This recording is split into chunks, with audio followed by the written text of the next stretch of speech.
ನಾವು ಅವಳಿಗೆ ಏನು ತೊಂದರೆ ಆಗಿರುತ್ತೆ ಆ ಸಮಸ್ಯೆಗೆ ಪರಿಹಾರವನ್ನ ಕಂಡುಕೊಡುವಂತಹ ನಿಟ್ಟಿನಲ್ಲಿ ನಮ್ಮ ಇಲಾಖೆಯ ಸಖಿ ಒಂದು ಸ್ಟಾಪ್ ಸೆಂಟರ್ ನಲ್ಲಿ ಕರ್ತವ್ಯವನ್ನ ನಿರ್ವಹಿಸ್ತಾ ಇದ್ದೀವಿ.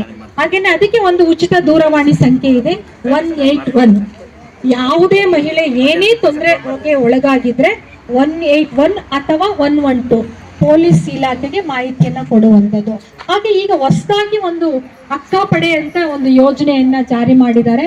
ನಮ್ಮ ಇದು ಅಂದ್ರೆ ಈ ಟೀಸಿಂಗ್ ಅಂತ ಕರಿತೀವಿ. ಯಾವುದೇ ಮಹಿಳೆ ಒಂದು ಸಮಾಜದಲ್ಲಿ ಭಯಮುಕ್ತ ವಾತಾವರಣದಲ್ಲಿ ಅವಳು ಬದುಕನ್ನ ನಡೆಸಬೇಕು. ಅಕ್ಕ ಪಡೆ ಎಲ್ಲಿ ಕೆಲಸವನ್ನ ಮಾಡ್ತಾ ಇದೆ ಅಂದ್ರೆ ಎಲ್ಲಿ ಮಹಿಳೆಯರು ದಟ್ಟವಾಗಿ ಸೇರ್ತಾರೆ, ರೈಲ್ವೆ ಸ್ಟೇಷನ್, ಬಸ್ ಸ್ಟ್ಯಾಂಡ್ ಎಲ್ಲಾ ಕಡೆ ಹೋಗಿ ಮಹಿಳೆಗೆ ರಕ್ಷಣೆಯನ್ನು ಕೊಡುವಂತಹ ಕೆಲಸ ನಮ್ಮ ಮಂಡ್ಯ ಜಿಲ್ಲೆನಲ್ಲಿ ಇಡೀ ಕರ್ನಾಟಕದ ಆದ್ಯಂತನೂ ಕೂಡ ಅಕ್ಕ ಪಡೆ ಯೋಜನೆ ಕರ್ತವ್ಯವನ್ನ ನಿರ್ವಹಿಸ್ತಾ ಇದೆ. ಈ ಯೋಜನೆಯನ್ನು ನೀವು 112 ಅಥವಾ 181 ಪ್ರಮಾಣ ಎಷ್ಟಾದ್ರೂ ಇರಲಿ, ನೀವು ಮಹಿಳೆ ಅನ್ನೋ ಕಾರಣಕ್ಕೆ ಉಚಿತವಾದ ಕಾನೂನು ನೆರವು ಸಿಗುತ್ತೆ. ನಿಮಗಾಗುವ ತೊಂದರೆಯನ್ನ ಕುರಿತು ಸಣ್ಣ ಒಂದು ಅರ್ಜಿ ಬರೆದು ಕೊಟ್ರೆ ಸಾಕು, ಅವರು ನಿಮ್ಮ ಪರವಾಗಿ ವಕೀಲರನ್ನ ಅಪಾಯಿಂಟ್ ಮಾಡುತ್ತೆ. ಆ ವಕೀಲರಿಗೆ ಕಾನೂನು ಸೇವಾ ಪ್ರಾಧಿಕಾರವೇ ಸಂಬಳ ಕೊಟ್ಕೊಳ್ಳುತ್ತೆ.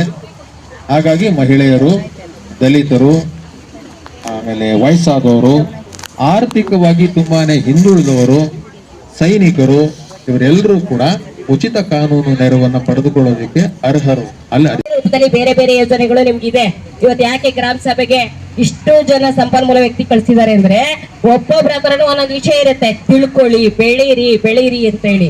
ಹಾಗಾಗಿ ಇವತ್ತೇನು ಹಣಕಾಸಿನ ಸೌಲಭ್ಯ ನೋಡೋದಾದ್ರೆ ಪುರುಷರಿಗಿಂತ ಅತಿ ಹೆಚ್ಚು ಸಾಲ ಸೌಲಭ್ಯ ಸಿಗ್ತಾ ಇರೋದು ಹೆಣ್ಣು ಮಕ್ಕಳಿಗೆ.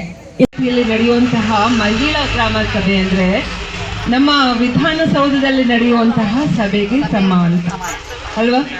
ನೀವು ವಿಧಾನಸೌಧದಲ್ಲಿ ನಾವು ಕೂತ್ಕೊಂಡು ಹೇಗೆ ನಡೆಯುತ್ತೆ ಅನ್ನೋದನ್ನು ನೋಡ್ಲಿಕ್ಕೆ ಆಗಲ್ಲ.